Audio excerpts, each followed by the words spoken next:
Sprinkler is an artificial process of irrigation in the form of or color like rain. Okay, sprinkler में आपका जो last में breakup of jet के बाद जो फाइनल वाटर होगा, जो वाटर ड्रॉपलेट की साइज क्या होगी, सेम होगी जो आपकी रेनफॉल के टाइम पे होती है। रेनफॉल के टाइम पे साइज वाटर की क्या होती है 0.5 to 6 mm। ये भी ऑलमोस्ट जो स्प्रिंकलर से जो फाइनल वाटर ड्रॉप निकलेगी वो कितनी निकलेगी 0.5 to 4 mm के अप्रोक्स। तो हम इसकी कंपोनेंट देखते हैं। उसका पहला कंपोनेंट क्या है, वाटर सोर्स। वाटर सोर्स में यहाँ पे हमारा टैंक है, लेकिन ये आपका वेल भी हो सकता, रिवर भी हो सकता, ये आपका पॉन्ड भी हो सकता। ठीक है, ठीक है। इसमें आपका एक लगा हुआ क्या, एनआरबी और फिल्टर, मतलब नॉन रिटर्निंग वाल्व और फिल्टर। इसलिए होता है, आप ये देख रहे हैं, ये क्या है, दूसरा पंपिंग यूनिट। ठीक है, पंपिंग यूनिट में हम लगाते हैं फिल्टर, ताकि आपके जो फॉरेन पार्टिकल्स हैं वो पानी में ना आ पाए। और नॉन रिटर्निंग वाल्व इसलिए लगाते हैं कि वाटर का रिवर्स फ्लो ना हो। ठीक है, इसलिए उसे बोलते non returning valve, one way. उसके बाद अगर आपका डिस्टेंस, आप पानी कुएं से ले रहे हो, वेल से ले रहे हो, और इसकी हाई डेप्थ 6 to 12 मीटर है, तो आपको क्या करना है, आप वहां पे सेंट्रीफ्यूगल पंप यूज कर सकते हो। ठीक है, अब पंप के बाद आपका क्या आएगा, एक फिल्टर, एक दूसरा फिल्टर है। अब देख रहे हैं ये वाला है, यहाँ पे आप देख रहे हो। आपके घर में आपने वो देखा है, आरओ देखा है, आरओ का फिल्टर देखा है ना, सेम फिल्टर यहाँ भी आप देख सकते हो। कितना हो गया सिस्टम। इसके बाद आप आगे जाओगे कि पंपिंग यूनिट आपके कितना वाटर सप्लाई कर रहा है, तो यहाँ पे आप देख सकते हो, यहाँ पे फ्लोमीटर लगा होगा, जो आपको लीटर पर मिनट एलपीएम और लीटर पर आवर एलपीएच में दिखाई दे रहा कि नहीं। और इसमें एक आपका प्रेशर गेज होगा, साइड में घड़ी लगी होगी, गेज लगा है कि नहीं, उसमें केजी पर सेंटीमीटर स्क्वायर में वो प्रेशर बता रहा होगा। वो इसलिए बताता कि आपका जो पंप है, पंप की कैपेसिटी कितनी है, वो कितना प्रेशर दे सकता है। ठीक है, प्रेशर का पॉलीगन। ठीक है, और आगे आओ, प्रेस में लिखा है, आप सवाल क्या होगा ना, ये कैसे काम करता कि सपोज आपको एक ऑप्टिमम प्रेशर में काम कर रहा है, अगर आपका ओवरफ्लो हो गया ड्यू टू प्रेशर और एनीथिंग, तो क्या करेगा, यहाँ से प्रेशर मेंटेन करके रखेगा। क्या बोलते हैं सर इसको, reverse flow valve, flow control valve, VALV valve. ठीक है, और ये पंप इसलिए रखे रहते, कई बार क्या होता है कि अगर आपका बहुत डेप्थ है वाटर की, बहुत नीचे है, और पानी निकालने में आप पॉसिबल नहीं है, तो उसके लिए आप क्या करते हैं, more than one pump use करते हैं। तो क्या होगा, जो आप एक्स्ट्रा पंप यूज करते हैं उसको क्या बोलते हैं, बूस्टर पंप।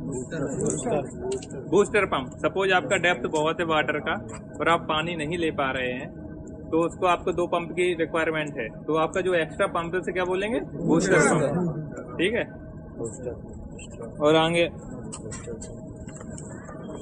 यहाँ पे आप देख सकते हो, यह है आपका फर्टिगेशन का सिस्टम। Fertigation, yes.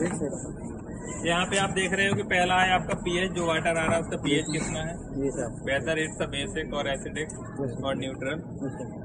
ठीक है, आप यहाँ पे देख रहे हो ABC, एक इसके लिए फर्टिलाइजर एप्लीकेशन के लिए आप डिफरेंट टाइप के फर्टिलाइजर भी आप इसमें यूज कर सकते हो।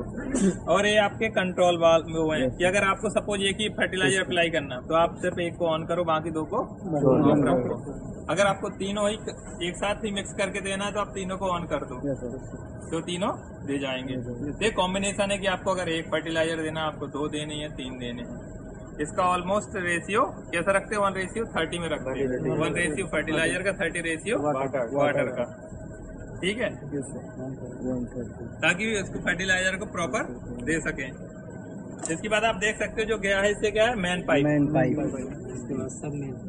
ठीक है, मेन पाइप के बाद आप साइड में देख सकते हो क्या है, सब मेन। अलग हो जाए सब मेन। ठीक है, सबमेन के ऊपर आप देख रहे हो जो लेटरल लगा है, लेटरल पाइप लगा है, लेटरल पाइप जिससे कनेक्ट है उसको क्या बोलते हैं? Submain. Lateral pipe is connected submain. और लेटरल से क्या कनेक्ट होते हैं आपके? ड्रिप और स्प्रिंकलर, जो भी आप करना चाहो। आप ये देख रहे हो ये वाला पाइप? यस सर, ये वाला। हाँ सर, ये कनेक्ट है ब्लैक वाला। हाँ, ब्लैक वाला। ये इसमें क्या होगा? वाटर का फ्लो करेगा ये वाला। और आप ऊपर देख रहे हो ये सर, ये कौन से है? स्प्रिंकलर।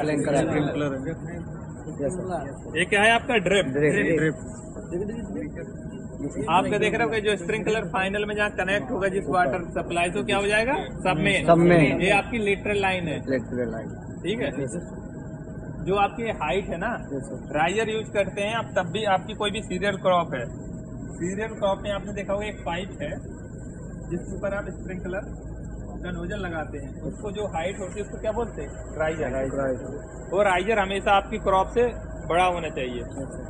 उसका भी एक पैरामीटर है। अगर आपका राइजर की हाइट 30 सेंटीमीटर है तो उसका डाया 2.5 मीटर रखते हैं, 2.5 सेंटीमीटर रखते हैं, ठीक है। अगर 30 से कम है, 20 है, तो उसका कितना कर देते हैं? 1.5 से 2 सेंटीमीटर तक का डाया रखते हैं।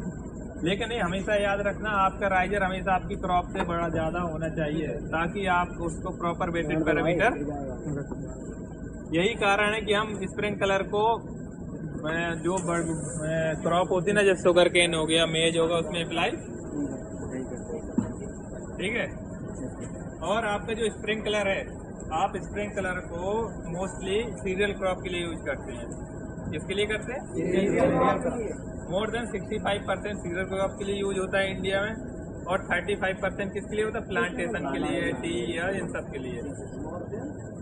लेकिन ड्रिप का किस लिए? ड्रिप का यूज मोस्टली किस लिए होता है? ऑर्चर्ड के लिए, प्लांटेशन के लिए, ठीक है।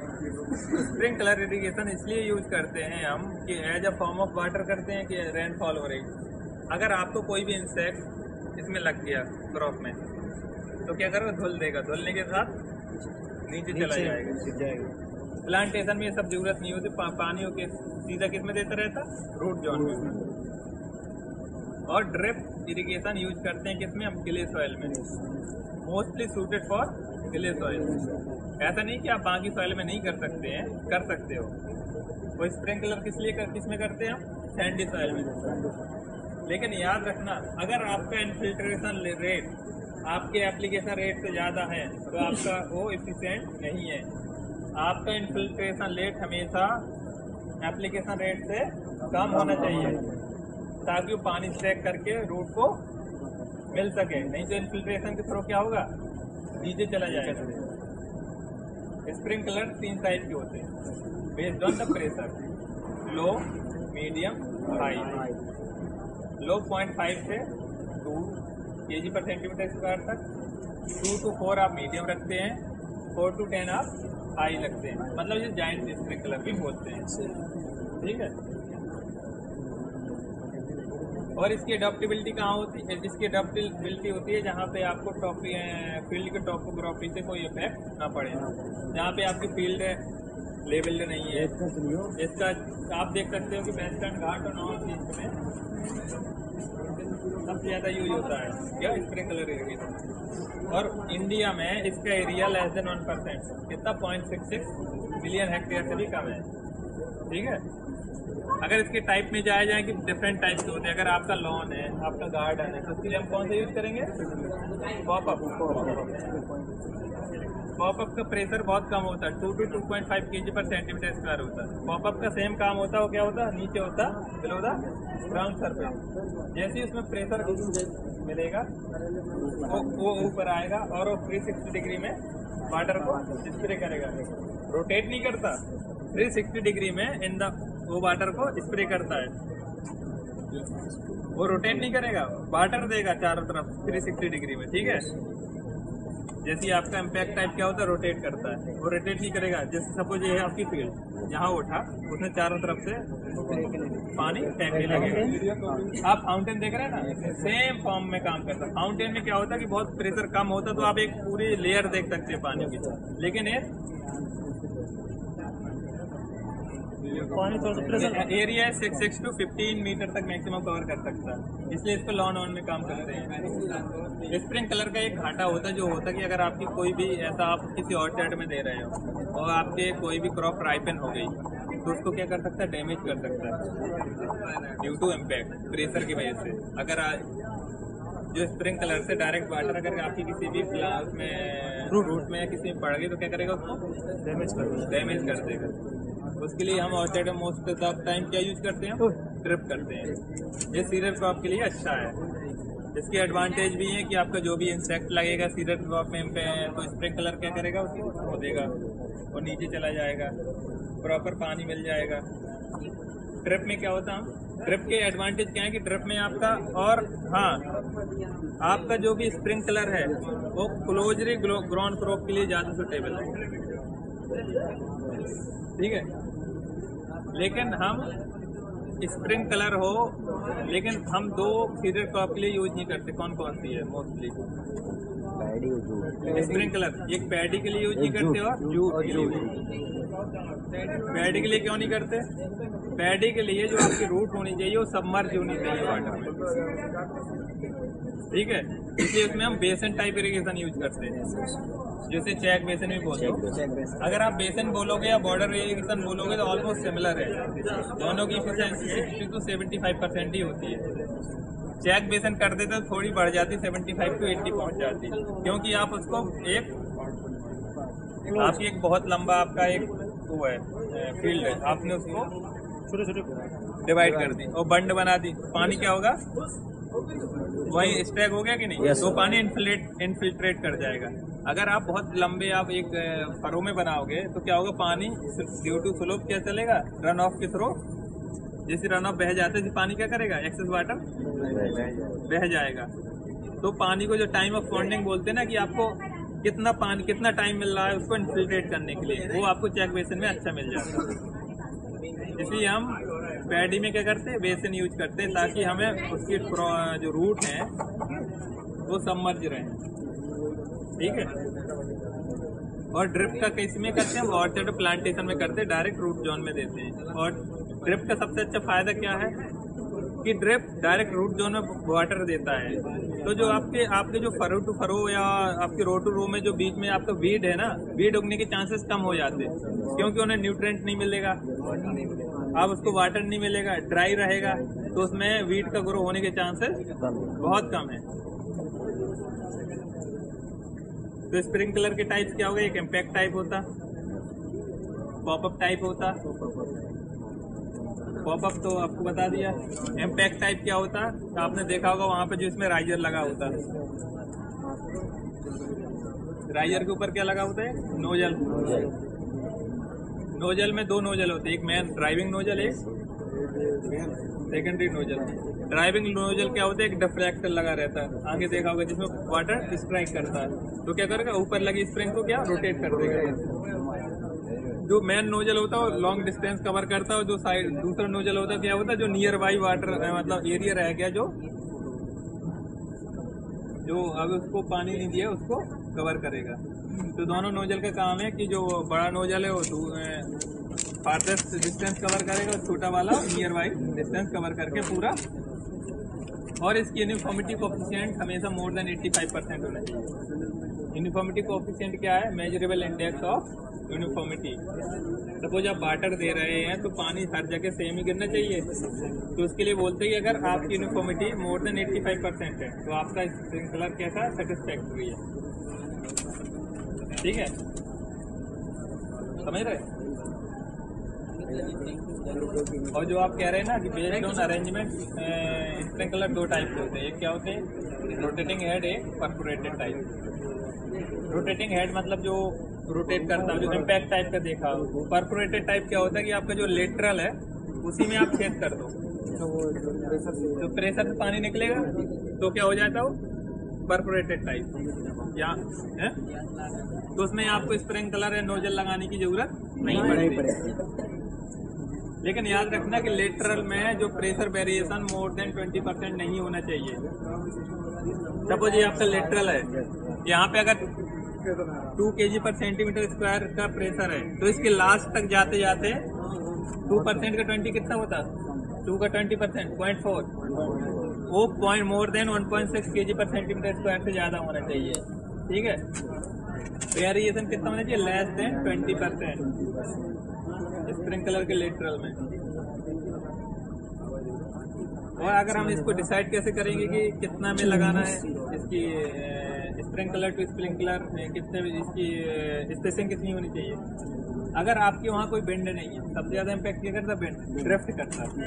अगर वहाँ कोई बेंड नहीं है तो 65% ऑफ वेटेड पैरामीटर, मान लो आपने एक यहाँ लगाई, इसकी वेटेड रेडियस मान लो 10 मीटर की है, तो 10 का 10 मीटर कितना हो गया? 6.5। तो आपकी जो स्प्रिंकलर टू स्प्रिंकलर स्पेसिंग कितनी होनी चाहिए? 6.5। अगर आपकी एयर विंड वेलोसिटी बढ़ रही है, मान लो 5 to 10 है, तो कितने में 50 to 60% of the that diameter. अगर मोर देन 10 km/h है तो आपकी क्या हो जाएगी? स्पेसिंग लेस देन 30-35% आ जाएगी। अगर आपका मोर देन 10 km/h की विंड वेलोसिटी है तो उसकी स्पेसिंग कितनी होनी चाहिए? 30% ऑफ द वेटेड, जो आपका वेटेड डाया है ना, उससे कितना होना चाहिए? Less than 30%। तो अगर मान लो ये 10 मीटर भी कवर कर रहा है, तो अगर विंड वेलोसिटी मोर देन 13 है तो सिर्फ आपको 3 मीटर की स्पेसिंग में लगाना पड़ेगा। क्यों? नहीं तो आपकी यूनिफॉर्मिटी कोएफिशिएंट बहुत कम हो जाएगा और आपको जहाँ पानी देना है वहाँ पानी नहीं। ठीक है, सेम क्या है, जैसे ये ड्रिप है, लिटरल के बाद जाते हो ड्रिप लगाओगे, स्प्रिंग लगाओगे। ड्रिप भी दो टाइप के होते हैं, क्या होते हैं? इनलाइन और ऑनलाइन। मेनली इनलाइन में क्या करते हैं कि ये ड्रिप है, हम इसी ड्रिप में अगर इसी लेटरल में होल करते हैं, वन से टेप से चिपका दें, तो क्या हो जाएगा? वो इनलाइन हो गया। और अगर हम ऑनलाइन इमीटर में क्या होता है कि आप यहाँ पे लो, आप गैसकेट लो, प्रॉपर एक एमीटर लो, इसके ऊपर पूरा कनेक्ट करो होल करके, जिससे पानी निकलेगा, उसे क्या बोलते हैं हम? ऑनलाइन। तो इनलाइन ड्रिपर और ऑनलाइन ड्रिपर, ये दोनों समझ में आ गए कि नहीं? जैसे आप बोलते हैं स्प्रिंकलर को हम टेस्ट करते हैं कैच कैन में, वो हम यहाँ नहीं कर पाएंगे, क्योंकि उसके लिए क्या चाहिए होता है कि हम पहले स्प्रिंकलर होना चाहिए, उसकी वेटेड रेडियस मेजर करेंगे, उस एरिया को स्क्वायर रूट में बांटेंगे, हर उसके एरिया में, एक पर्टिकुलर एरिया में एक कैच रखेंगे, कैच कैन बोलते हैं, जिसमें वाटर कलेक्ट होगा। ठीक है, फिर हम देखेंगे सब कहीं हमें यूनिफॉर्मिटी का वाटर मिल रहा कि नहीं। तो यूनिफॉर्मिटी कितनी होनी चाहिए? More than 85%। समझ गए? ये होती है यूनिफॉर्मिटी इंडेक्स। यूनिफॉर्मिटी इंडेक्स का फॉर्मूला पता है ना? नहीं सर। 1 - σx/mn। 1 - σx/mn। मतलब नंबर ऑफ ऑब्जर्वेंट क्या है, उसका एवरेज एप्लीकेशन क्या है। समझ रहे? तुमको लिखवाया है ना क्लास में? Yes sir. फिर भी तुम पूछ रहे हो, क्लास पढ़ के नहीं आते तुम? पढ़ते नहीं। ठीक है, तो ये कौन सी क्रॉप है? ठीक है, हो गया ना तुम्हारा? अटेंडेंस लिख के जाओ। कौन सी क्रॉप है सर? Thank you sir.